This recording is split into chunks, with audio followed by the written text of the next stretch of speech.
સુરતના સિંગણપોર ડબલ મર્ડરની ઘટનાથી ધ્રુજી ઉઠ્યું છે. ચા પીવા ગયેલા બે મિત્રો હર્ષિલ પાટીલ અને ભટ્ટુ માળી પર 10 થી 15 શખ્સોના ટોળાએ ચપ્પુ વડે હુમલો કરી ક્રૂર હત્યા નિપજાવી છે.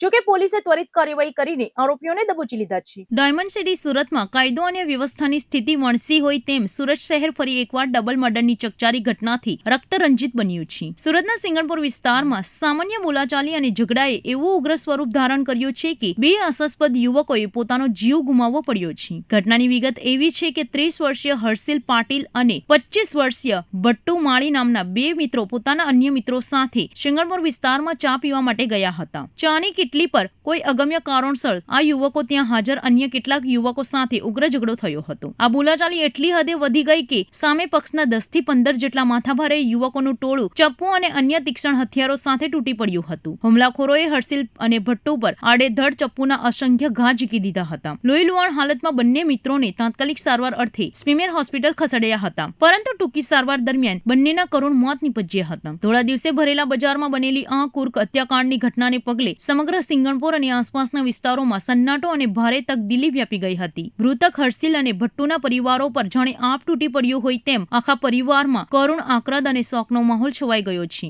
માત્ર ચા પીવા ગયેલા દીકરાઓની આ રીતે હત્યા થઈ જતા પરિવારજનોમાં ઘેરો આક્રોશ પણ જોવા મળી રહ્યો છે. ઘટનાની જાણ થતાં જ સિંગણપોર પોલીસ મથકનો ઉચ્ચ પોલીસનો કાફલો અને ક્રાઇમ બ્રાન્ચની ટીમો સ્મીમેર હોસ્પિટલ તેમજ ઘટના સ્થળે દોડી આવી હતી. પોલીસે મૃતદેહોને પોસ્ટમોર્ટમ માટે મોકલી આપી પરિસરના સીસીટીવી ફૂટેજ મેળવવાની અને ત્યાં હાજર લોકોના નિવેદનો નોંધવાની તજવીજ શરૂ કરી હતી. સિંગણપોર પોલીસે આ મામલે કાયદેસરનો ગુનો નોંધીને હત્યારાઓને પકડી પાડવા માટે અલગ અલગ ટીમો બનાવીને ચક્કો ગતિમાન કર્યા હતા. સુરત શહેરના કાયદાનો ડર ન રહ્યો હોય તેમ આચરેલા આ જધન્ય ગુનાના આરોપીઓને પકડવા પોલીસ માટે એક મોટો પડકાર હતો. જોકે પોલીસે આ મામલે અત્યંત સરાહનીય અને ત્વરિત કાર્યવાહી હાથ ધરી છે. ટેકનિકલ સર્વેલન્સ અને હ્યુમન ઇન્ટેલિજન્સ અને સીસીટીવી ફૂટેજની મદદથી પોલીસે ગણતરીના કલાકોમાં જ હત્યાના આ ગુનામાં સામેલ લુખ્ખા તત્વો અને મુખ્ય આરોપીઓને પકડી પાડવામાં મોટી સફળતા મેળવી છે. પોલીસે ગુનામાં વપરાયેલા હથિયારો અને વાહનોના સગડ મેળવીને આરોપીઓની અટકાયત કરી લીધી છે. પકડાયેલા આરોપીઓની પ્રાથમિક પૂછપરછમાં સામે આવ્યું છે કે ક્ષણિક આક્રોશ અને સામાન્ય ધક્કો વાગવા જેવી બાબતે આખો ઝઘડો થયો હતો અને આરોપીઓએ ઉશ્કેરાઈને ચપ્પુના ઘા મારી દીધા હતા.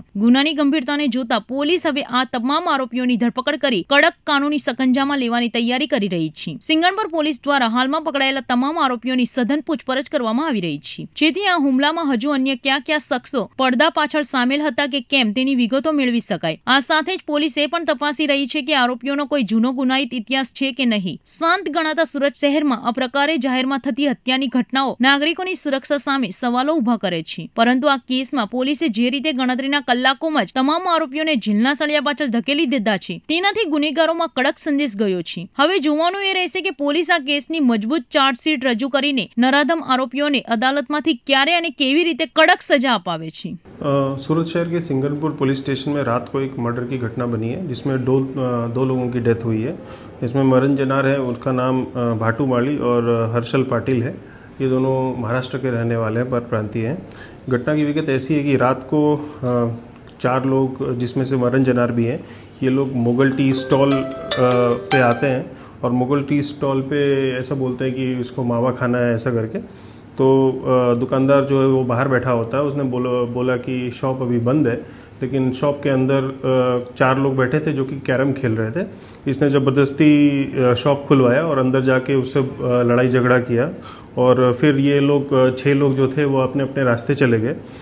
जो अंदर शॉप के अंदर बैठ के जो कैरम खेल रहे थे वो यहाँ के लोकल थे, सिंगणपुर के ही थे, और बाकी जो ये लोग थे ये कतारगाम और लिम्बायत से आए हुए थे।